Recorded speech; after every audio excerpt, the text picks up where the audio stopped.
अस्सलामुअलैकुम। मेरा नाम डॉक्टर मोहम्मद एहसन तारिक है और मैं एक कंसल्टेंट न्यूरो साइकियाट्रिस्ट हूँ। आज हम DHQ हॉस्पिटल चनियोट में मौजूद हैं और हमारे साथ हमारे consultant neuro physician sir Asif मौजूद हैं। सर आसिफ ने आज एक तगोदो मेहनत के बाद epilepsy day for the first time Chiniot में मनाया है और इस एपिलेप्सी के थ्रू एक अवेयरनेस फैलाने की कोशिश की है इस मर्ज से रिगार्डिंग, और जो मेंटल हेल्थ प्रोफेशनल्स और बाकी हमारे कोलीग्स का रोल है उसके बारे में। और हमारी खुशकिस्मती है कि हम डायरेक्ट सर आसिफ से मशवरा लेते हैं इस अवेयरनेस के बारे में, उनका पैगाम। और सर बहुत शुक्रिया आपका, आप काइंडली हमें थोड़ा पैगाम दें जो आपने आज एक्टिविटी की। सबसे पहले मैं आपका शुक्रिया कहना चाहूँगा ऐसा कि आपने मुझे इस अहम टॉपिक में बोलने का मौका दिया। तो इसमें बल्कि आपने बहुत अच्छा अपना किरदार अदा किया। ये बहुत ज़रूरी है हमारी सोसाइटी के लिए, इसको जानना, मिर्गी के बारे में अवेयरनेस लेना बहुत ज़रूरी है। सबसे पहले ना कुछ हकीकतें बताते जाते हैं पाकिस्तान के बारे में। पाकिस्तान में 22 लाख से ज़्यादा लोग मिर्गी की मर्ज़ में मुब्तला हैं और उसमें से सिर्फ 50,000 के करीब को ट्रीटमेंट मिल रहा है। देखें कितना बड़ा मिर्गी के पेशेंट्स का जो है ना बल्क ऑफ पेशेंट्स हैं जो कि इनको ट्रीटमेंट नहीं मिल रही। उसके पीछे कुछ वजूहात हैं। हमारी सोसाइटी में ना कुछ बहुत मिसअंडरस्टैंडिंग है, लोगों के अंदर गलत फहमियाँ है कि मिर्गी जो है उसको बहुत ज़्यादा चीज़ों से लोग रिलेट करते हैं। कुछ लोग उनको जादू टोने से रिलेट करते हैं, कुछ लोग इसको शर्म का बायस समझते हैं और छुपा के कोशिश रखते हैं। बच्चियाँ, स्पेशली बच्चियाँ जो हैं हमारे गांव वाली साइड पे, उनको छुपा के रखते हैं कि मिर्गी की वजह से आगे उनको रिश्ते के मसाइल ना हो। तो इसकी ये एक ना स्टिग्मा बन गया कि जिसको मिर्गी होगी पता नहीं खुदा ना खास्ता कौन सी बुरी बीमारी होगी है।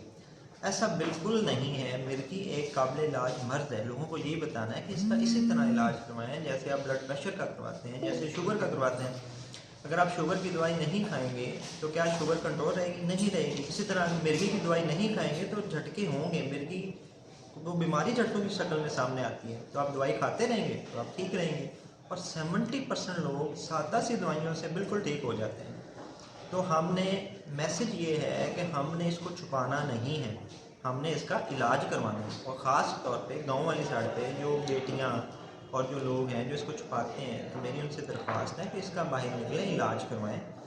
और इसमें जो लोगों ये जो आइसोलेशन हो जाती है, सोसाइटी से बेचारे कट जाते हैं, उनका भी उतना ही हक है नॉर्मल। सर जो आप अपने सीडोफिट्स वाली स्टडी के बारे में बता रहे थे सब कोलीग्स को, उसके बारे में थोड़ा सा सूडोफिट्स होते हैं बेसिकली कि वो इसी तरह प्रेजेंट करते हैं कि जैसे झटका लगा मिर्गी का। एक्चुअल वो मिर्गी का झटका नहीं होता, वो जहनी तनाव, जहनी कुछ साइकेट्रिक इश्यूज़ की वजह से मिर्गी ही की तरह की अलामात आती हैं जिसको हम सूडोफिट्स कहते हैं।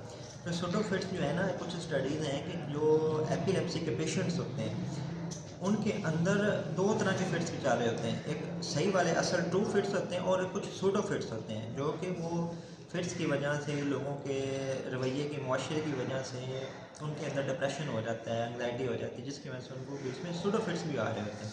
और जो हमारी फील्ड के बिहेवियरल इश्यूज आपने देखे जो साइकेट्री के रिलेटेड हैं, इसी एपिलेप्सी से वो कितने रिलेटेड हैं?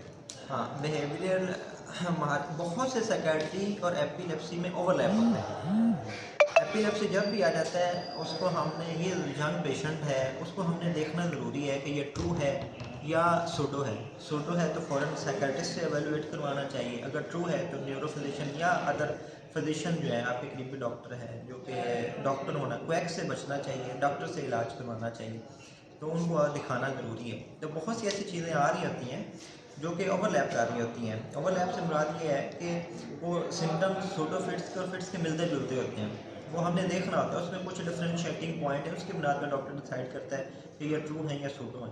लेकिन ये आते हैं और बहुत कॉमन है। बहुत से सूडोफिट्स को लोग मिर्गी समझ के हमारे पास आ रहे होते हैं, तो वो उनको हमने प्रॉपरली गाइड करना होता है कि वो साइकेट्रिस्ट के पास है। ये थैंक यू सो मच जी। हम इंशाल्लाह ताला सर से मज़ीद टाइम लेके इस्लामिया हॉस्पिटल सर की प्लेस या फिर DHQ सिविल एक यूनिट है अलहदा से हमारा न्यूरो फिजिशियन सर आसिफ साहब का, तो दोबारा से इंशाल्लाह ताला मिर्गी का मज़ीद इंफॉर्मेशन के लिए सर से रिक्वेस्ट करेंगे। और आज एपिलेप्सी डे पे हमें टाइम देने का बहुत शुक्रिया सर।